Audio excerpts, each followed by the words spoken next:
नमो भगवते वासुदेवाय। 16वां अध्याय। वंदी जन द्वारा महाराज पृथु की स्तुति।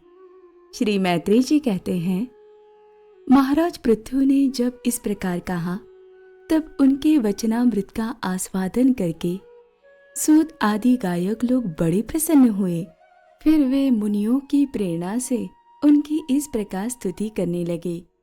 आप साक्षात देव प्रवर श्री नारायण ही हैं, जो अपनी माया से अवतीर्ण हुए हैं। हम आपकी महिमा का वर्णन करने में समर्थ नहीं हैं।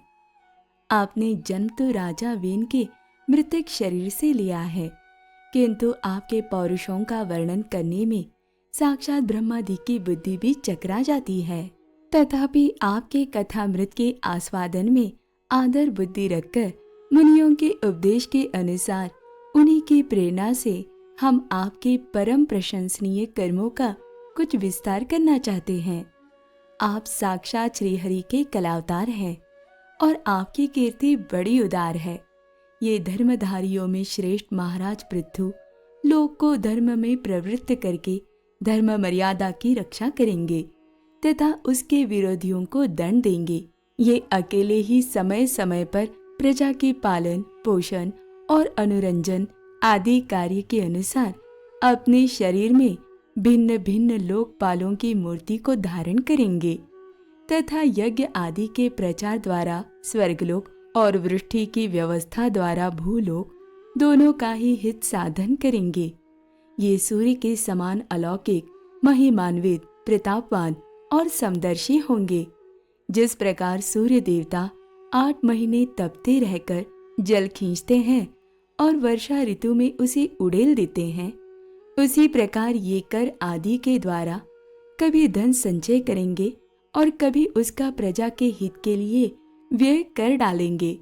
ये बड़े दयालु होंगे।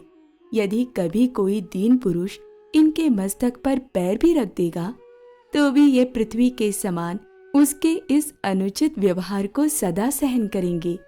कभी वर्षा न होगी और प्रजा के प्राण संकट में पड़ जाएंगे तो ये राजवेशधारी श्री हरि इंद्र की भांति जल बरसाकर अनायास ही उसकी रक्षा कर लेंगे।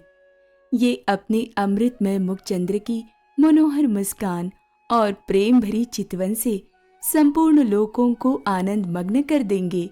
इनकी गति को कोई समझ न सकेगा। इनके कार्य भी गुप्त होंगे तथा उन्हें संपन्न करने का ढंग भी बहुत गंभीर होगा। इनका धन सदा सुरक्षित रहेगा।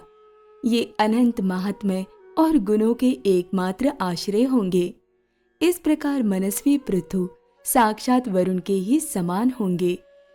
महाराज पृथु वेन रूप अरणि के मंथन से प्रकट हुए अग्नि के समान हैं। शत्रुओं के लिए ये अत्यंत दुर्धर्ष और दुस्सह होंगे। ये उनके समीप रहने पर भी सेनादि से सुरक्षित रहने के कारण बहुत दूर रहने वाले से होंगे। शत्रु कभी इन्हें हरा न सकेंगे।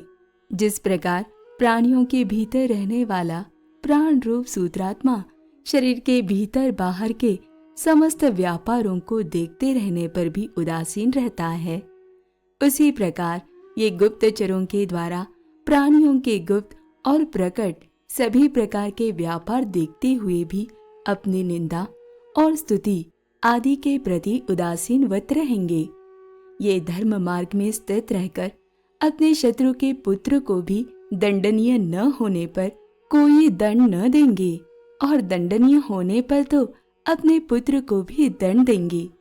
भगवान सूर्य मानसोत्तर पर्वत तक जितने प्रदेश को अपनी किरणों से प्रकाशित करते हैं, उस संपूर्ण क्षेत्र में इनका निष्कंटक राज्य रहेगा। ये अपने कार्यों से सब लोगों को सुख पहुंचावेंगे, उनका रंजन करेंगे। इससे उन मनोरंजनात्मक व्यापारों के कारण प्रजा इन्हें राजा कहेगी। ये बड़े दृढ़ संकल्प, सत्य प्रतीक, ब्राह्मण भक्त, वृद्धों की सेवा करने वाले, शरणागत वत्सल, सब प्राणियों को मान देने वाले और दीनों पर दया करने वाले होंगे। ये पर स्त्री में माता के समान भक्ति रखेंगे, पत्नी को अपने आधे अंग के समान मानेंगे, प्रजा पर पिता के समान प्रेम रखेंगे, और ब्रह्मवादियों के सेवक होंगे। दूसरे प्राणी इन्हें उतना ही चाहेंगे जितना अपने शरीर को। ये सूर्योदयों के आनंद को बढ़ाएंगे। ये सर्वदा वैराग्यवान पुरुषों से विशेष प्रेम करेंगे और दुष्टों को दंड पानी यमराज के समान सदा दंड देने के लिए उद्यत रहेंगे। तीनों गुणों के अधिष्ठाता और निर्विकार साक्षात श्री नारायण ने ही इनके रूप में अपने अंश से अवतार लिया है, जिनमें पंडित लोग अविद्यावश प्रतीत होने वाले इस नानात्व को मिथ्या ही समझते हैं। ये अद्वितीय वीर और एक छत्र सम्राट होकर अकेले ही उदयाचल पर्यंत समस्त भूमंडल की रक्षा करेंगे तथा अपने जयशील रथ पर चढ़कर धनुष हाथ में लिए सूर्य के समान सर्वत्र प्रदक्षिणा करेंगे। उस समय जहां तहां सभी लोकपाल और पृथ्वीपाल इन्हें भेंटे समर्पण करेंगे। उनकी स्त्रियां इनका गुणगान करेंगी और इन आदि राज को साक्षात श्री हरि ही समझेंगी। ये प्रजा पालक राजाधिराज होकर प्रजा के जीवन निर्वाह के लिए गौरव धारिणी पृथ्वी का दोहन करेंगे और इंद्र के समान अपने धनुष के कोनों से बातों की बात में पर्वतों को तोड़ फोड़ कर पृथ्वी को समतल कर देंगे। रणभूमि में कोई भी इनका वेग नहीं सह सकेगा। जिस समय ये जंगल में पूंछ उठाकर विचरती हुई सिंह के समान अपने आजगव धनुष्य का टंकार करते हुए भूमंडल में विचरेंगे, उस समय सभी दुष्टजन इधर उधर छिप जाएंगे। ये सरस्वती के उद्गम स्थान पर 100 अश्वमेध यज्ञ करेंगे।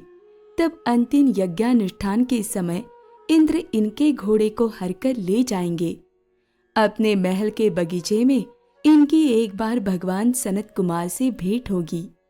अकेले उनकी भक्ति पूर्वक सेवा करके ये उस निर्मल ज्ञान को प्राप्त करेंगे जिससे परब्रह्म की प्राप्ति होती है।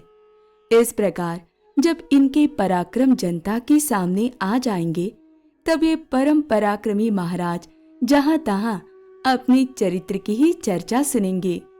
इनकी आज्ञा का विरोध कोई भी न कर सकेगा तथा ये सारी दिशाओं को जीतकर और अपने तेज से प्रजा के क्लेश रूप कांटे को निकालकर संपूर्ण भूमंडल के शासक होंगे। उस समय देवता और असुर भी इनके विपुल प्रभाव का वर्णन करेंगे। ओम नमो भगवते वासुदेवाय।